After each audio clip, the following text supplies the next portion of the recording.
Olá, você de Teresina, no Piauí, de Parnaíba, de outros municípios ligados aqui pela nossa TV por assinatura ITT Play. Eu sou Francisco José e estamos chegando com mais uma edição do ITT News nesta terça-feira, dia 4 de outubro de 2022. Entre os principais destaques do programa de hoje, vamos mostrar que o TRE já começou a preparação das urnas eletrônicas para o segundo turno.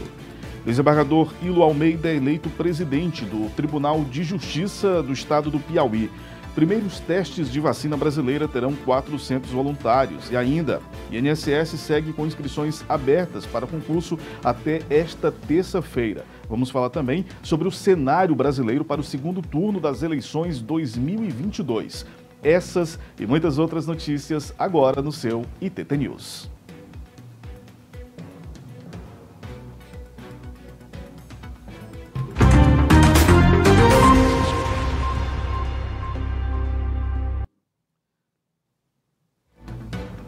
Olha, como sempre, a gente começa com a previsão do tempo para Teresina, capital do Piauí. Vamos então à previsão para hoje. Em Teresina, a temperatura é de exatamente, a temperatura do momento, segundo o Clima Tempo, é de 36 graus.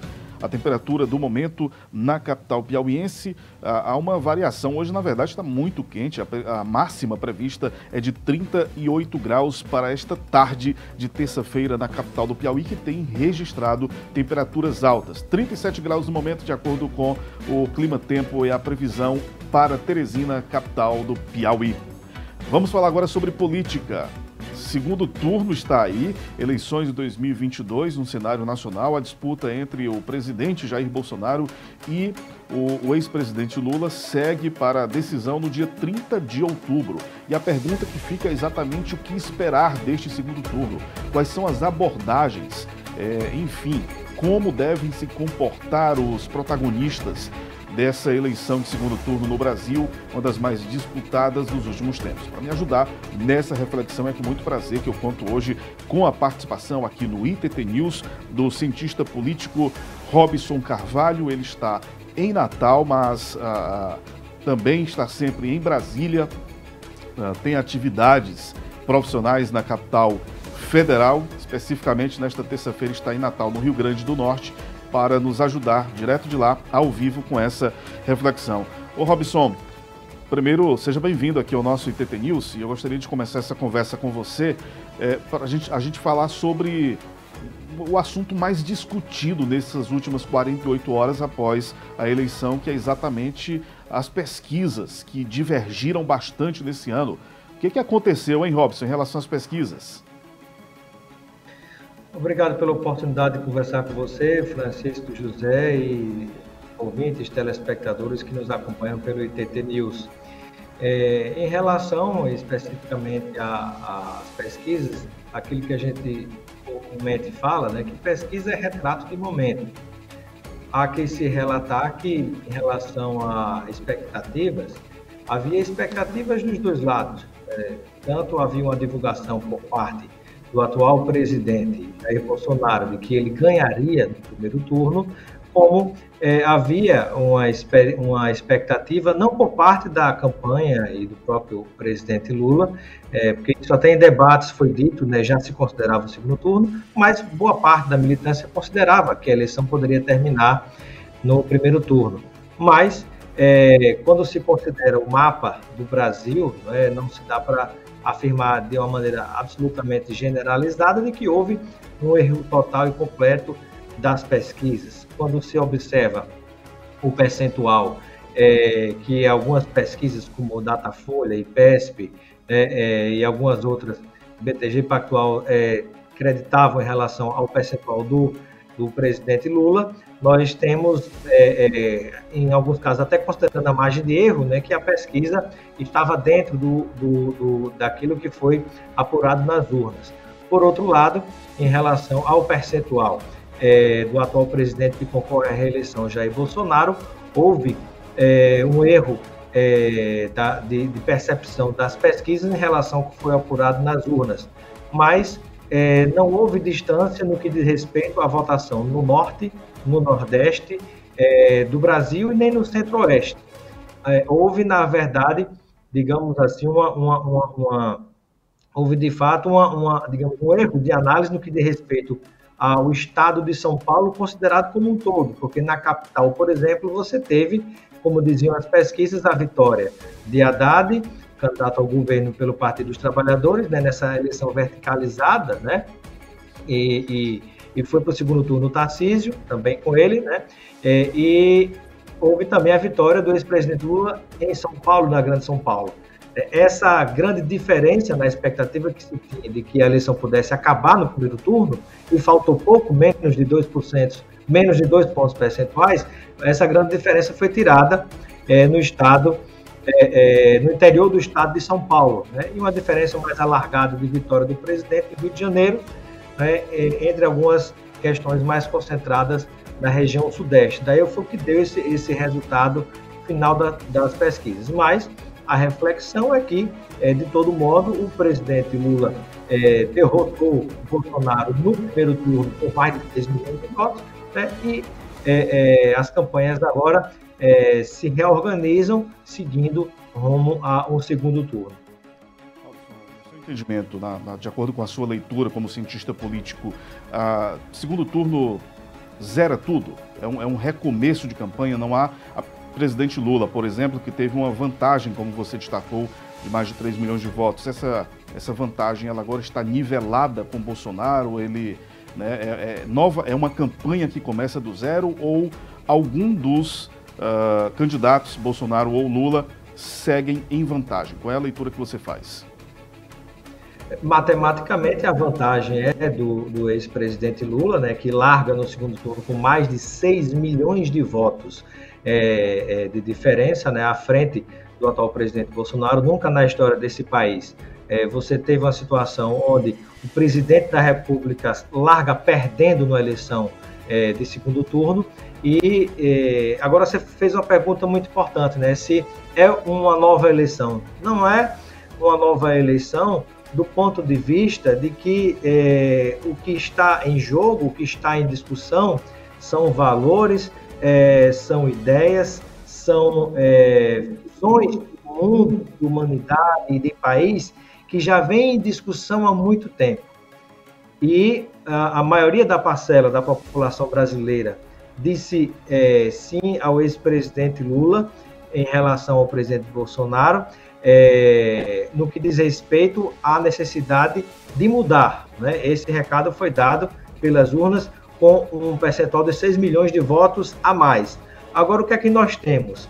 É muito difícil, mas claro que não é possível, mas é muito difícil que haja uma mudança de quem votou em Bolsonaro para votar em Lula, ou de quem votou em Lula passar a votar em Bolsonaro. Apesar de ser difícil, não é impossível, mas hoje me parece que quando se pensa naqueles que não foram votar, que gerou o número de abstenção, inclusive menor nos anos anteriores no Brasil, quando se considera quem votou branco e votou nulo, e quem votou nos demais candidatos, aí onde está a margem para que aquelas pessoas tentem, para que os candidatos tentem ir em busca do voto dessas pessoas, no conhecimento, né, de que a sua proposta é a melhor para o Brasil.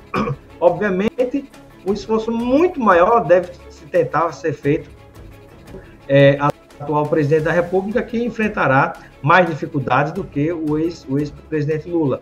Mas há que se considerar 2 pontos muito importantes nessa corrida eleitoral, que eu acredito, no momento, que deve ditar os discursos, os debates, os rumos da campanha. São 2 aspectos importantes.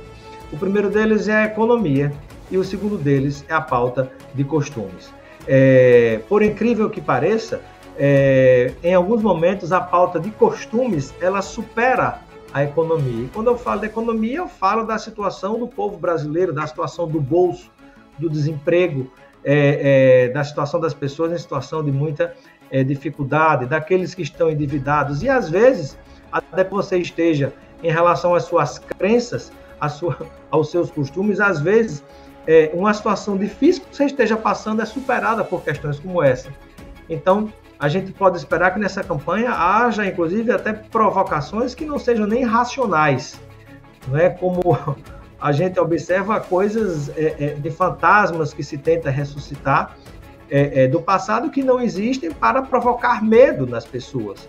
né? Vai se observar muito discussões e duelo entre um vai falar de medo, tentar fazer medo, outro vai falar de esperança, né? São pautas que a gente observa no discurso dos candidatos que são absolutamente diferentes, né? Outro ponto importante a destacar é que, na verdade, mesmo chegando ao segundo turno com dois candidatos, são dois candidatos que são figuras públicas absolutamente diferentes uma da outra e que têm projetos de nação e de civilização completamente diferentes um do outro. Me parece que o eleitor terá a oportunidade de prestar mais atenção no que é que cada um pensa em termos de projeto de país, em termos de projeto civilizatório de construção de nação. Brasil, que é um povo, uma nação absolutamente plural. Brasil que agrega, que acolhe todas as religiões, todas as formas de manifestação de culto religioso. Brasil que acolhe todos os tipos de família, né? Não apenas um tipo específico de família, como acaba, de certo modo, sendo propagado, né? Eu acho que o mais importante também, nessa reta final da eleição, é que as pessoas prestem atenção e tenham muito cuidado com as notícias falsas e que aquilo que é criado, inventado, fantasmas que são fabricados, como a história de kit, mamadeira de piroca e tantas loucuras, né, de ressurreição do comunismo, vejam só em que tempos nós estamos, né? Coisas absurdas que foram ressuscitadas, mas que não têm o menor cabimento, né? Como a gente observa nessas discussões que temos na campanha, né? Na verdade, o povo quer saber o que é que vai ser feito para melhorar a sua vida, a vida do país, né? Essa pauta da economia, sem dúvida, vai estar bastante sendo discutida.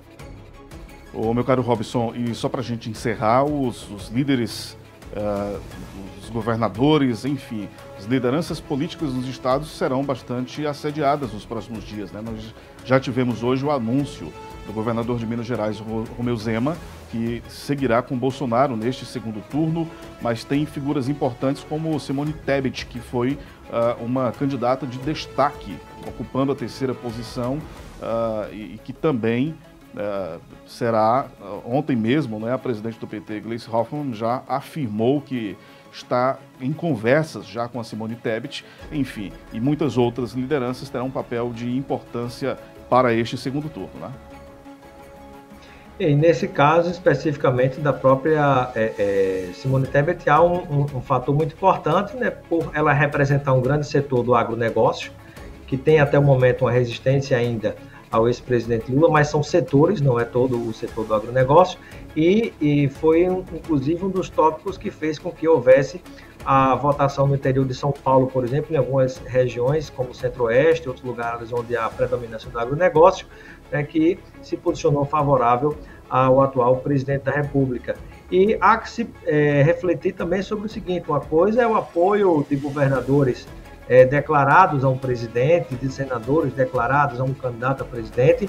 Outra coisa é como se comportarão os eleitores. Você tem em várias partes do Brasil pessoas que votaram num governador, por exemplo, de um partido, e num senador de um partido completamente diferente, como também em um presidente da República completamente diferente. Então, é preciso ter muito cuidado com a cabeça do eleitor, né, como vai se comportar na hora que for escolher especificamente para presidente da República. De fato, é importante que se conquiste, que se some apoios do ponto de vista formal, de mais partidos políticos, de ex-candidatos a presidente, como acontecerá, mas o mais importante é o contato direto com o eleitor, né, para tentar fazer com que ele reflita e faça a sua escolha, porque, sobretudo, na eleição já terminou, há uma desmobilização natural de parte da campanha e, no final das contas, vai ser o eleitor e a urna frente a frente para tomar a sua decisão. Robson, muito obrigado pela participação aqui no nosso ITT News. Robson Carvalho, conceituado, cientista político, colabora inclusive semanalmente com um dos mais lidos sites de análise política, que é o Congresso em Foco. Muito obrigado pela participação, foi um prazer conversar com você. Muito obrigado, Francisco José, e a todos, amigos e amigas ouvintes, telespectadores do ITT News. É isso, Robson Carvalho conversou com a gente direto de Natal, no Rio Grande do Norte. Voltando aqui para Teresina, a gente anuncia para o próximo bloco. O TRE inicia a preparação das urnas eletrônicas para o segundo turno das eleições. Essa e outras notícias daqui a pouco. O intervalo é bem rápido, a gente volta na sequência.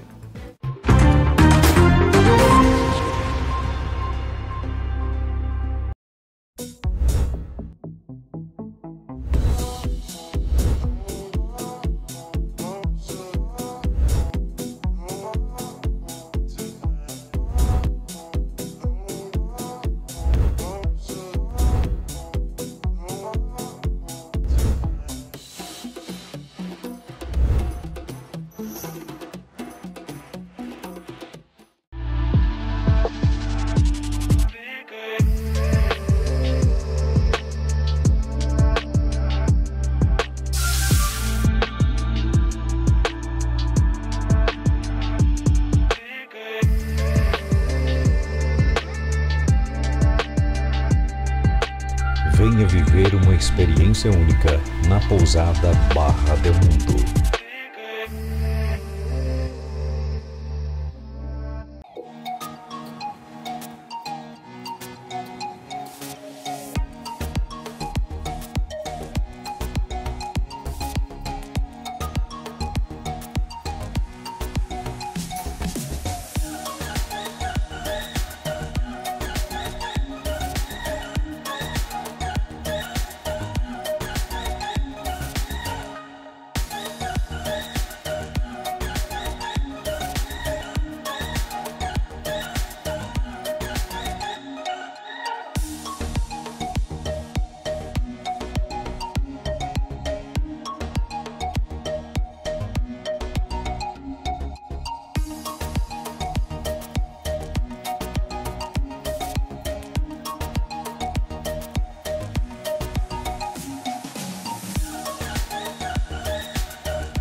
A internet tá servindo pra nada. Tento estudar, não dá. Tento jogar, também não dá. Vou já ligar pra essa internet bem aqui e ver como é que eu faço pra contratar. ITT-Net, Juliana, bom dia. Em que posso ajudá-lo? Ofertas especiais ITT-Net. Assinando internet fibra 200 megas por R$ 89,90, você ganha mais 200 megas com instalação grátis e Wi-Fi Plus. Ligue agora mesmo para 31 31 8000. ITT-Net, a sua internet. Deixa eu te contar 4 curiosidades sobre a ITT Play. A ITT Play é uma TV por assinatura genuinamente piauiense, tem mais de 100 canais disponíveis para você, tem uma programação local super diversificada e tem um precinho que cabe no seu bolso. Quer saber mais? Acesse nossas redes sociais que tá aqui, viu?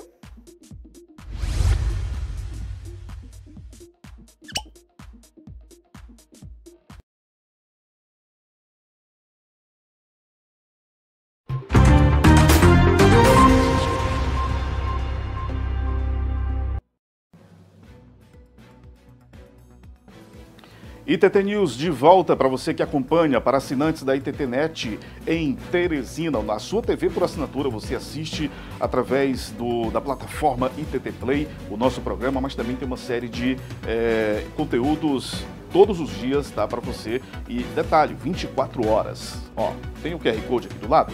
Por esse QR Code você aponta a câmera do seu celular e já terá acesso direto, já será direcionado para baixar o nosso aplicativo. Então são 3 formas mais usuais de você assistir, de acompanhar a nossa programação. Uma delas é pela TV, né? A principal é pela TV para assinantes da ITT-Net, assistem direto na televisão, no canal por assinatura ITT Play.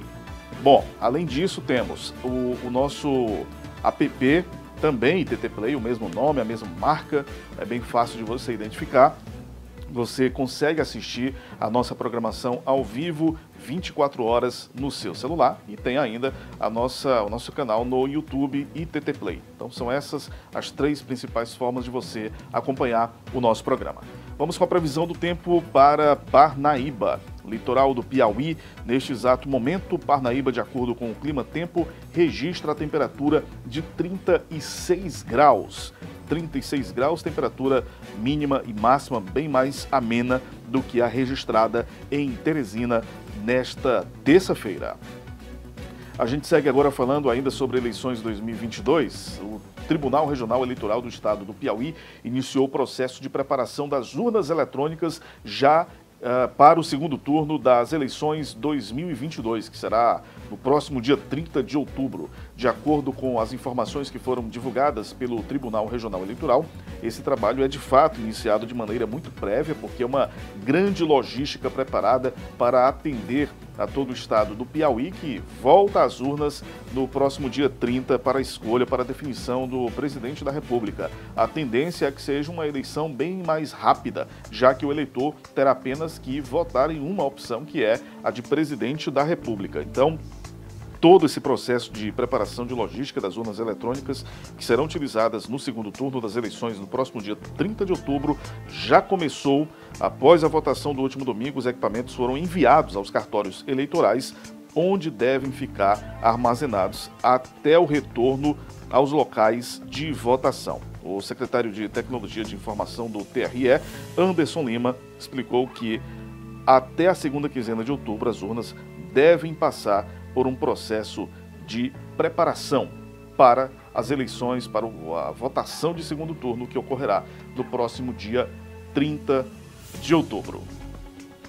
Bom, temos novo presidente do Tribunal de Justiça do Estado do Piauí. O Poder Judiciário sob novo comando é o desembargador Ilo Almeida, que já tomou posse à frente do Tribunal de Justiça do Estado do Piauí. Promete dar continuidade ao trabalho que estava sendo desempenhado no Poder Judiciário do Estado. Essa posse aconteceu na noite desta segunda-feira, portanto, o desembargador Ilo Almeida foi eleito presidente do Tribunal de Justiça do Estado do Piauí. Eleição que aconteceu nesta segunda durante sessão do Tribunal Pleno e elegeu o desembargador Manuel de Souza Dourado como vice-presidente. O desembargador Olímpio José dos Passos Galvão foi eleito corregedor-geral e desembargador José Ribamar Oliveira, atual presidente do Tribunal de Justiça do Piauí, agora será o corregedor extrajudicial. Gente, vamos falar agora sobre oportunidades. O Instituto Federal do Piauí está com inscrições abertas e um quantitativo de vagas, inclusive significativo. São 4.125 vagas que seguem abertas para processo seletivo no Instituto Federal do Estado do Piauí até o próximo dia 7 de novembro. Essa informação foi confirmada pela assessoria de imprensa do IFIP, portanto, estão abertas todas essas vagas para o exame classificatório do Instituto Federal do Piauí. O teste selecionará alunos para o ingresso na instituição no primeiro período letivo de 2023. Há vagas para todos os 20 campi do IFIP. Os cursos técnicos são gratuitos e ofertados em 3 formas. Tem a integrada ao ensino médio, para quem já concluiu ou está concluindo o ensino fundamental, concomitantemente para quem vai cursar em 2023 o ensino médio em outra instituição, e subsequente para quem tiver concluído o ensino médio até a data da matrícula. Os interessados poderão se inscrever no exame classificatório acessando o site do IFIP, que é o seleção.ifip.edu.br, de 3 de outubro, que foi ontem, até o próximo dia 6 de novembro. Agora, o pagamento da taxa de inscrição, que é no valor de R$20, poderá ser feito até o próximo dia 7 de novembro. Bom, tem notícia boa também, porque há o desenvolvimento de uma vacina genuinamente brasileira para combater a Covid-19, o coronavírus.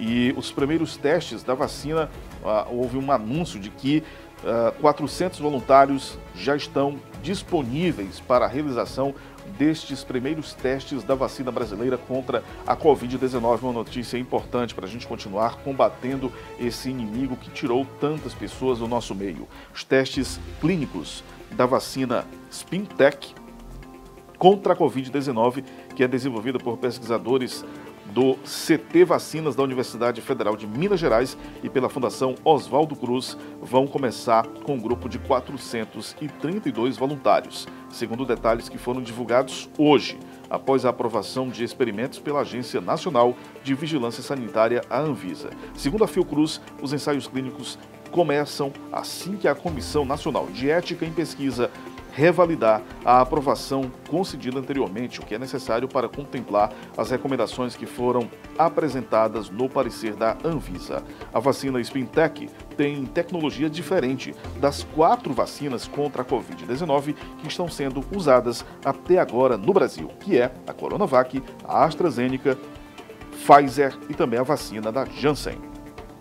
E para a gente fechar o ITT News, eu falo sobre oportunidade no mercado de trabalho, serviço público também, com vagas de concurso público no INSS, que segue inclusive até esta terça-feira com inscrições abertas. Atenção, concurseiros, para essa informação. As inscrições do concurso do INSS, que é o Instituto Nacional de Seguro Social, com 1.000 vagas de técnico de seguro social, foram prorrogadas até as 23 horas e 59 minutos desta terça-feira, dia 4 de outubro. A procura por esse certame, em especial por essa vaga, está tão grande que o site da organizadora do concurso, que é a sebrasp.org.br, onde as inscrições são feitas, ficou fora do ar. Então, a instabilidade ocorreu em todos os navegadores de internet. No Twitter, muitos candidatos relataram preocupação com a possibilidade de perder o prazo de seleção, e o Sebrasp, responsável pela seleção, informou que está trabalhando para restabelecer os sistemas e fazer com que todas as pessoas consigam efetivar a inscrição sem nenhum problema, sem maiores e sem prejuízos, né? Sem problemas técnicos e sem prejuízos, portanto, as pessoas que já estavam se preparando para esse concurso do INSS. Reforçando a informação, inscrições abertas até as 23 horas e 59 minutos desta terça-feira, dia 4 de outubro. Hoje, dia de São Francisco. Para muitas cidades, o Nordeste festeja muito esse santo. Tem na Basílica de São Francisco, em Canidé, no Ceará, certamente um dia inteiro de muitas celebrações, e em várias partes do estado do Piauí também, porque é o santo mais popular na região Nordeste. Gente, com essas informações finalizamos a edição de hoje do ITT News. Obrigado pela sua audiência. A gente volta amanhã com outras informações, sempre em 2 edições, às 12h30 e às 19 horas, pelo seu canal ITT Play.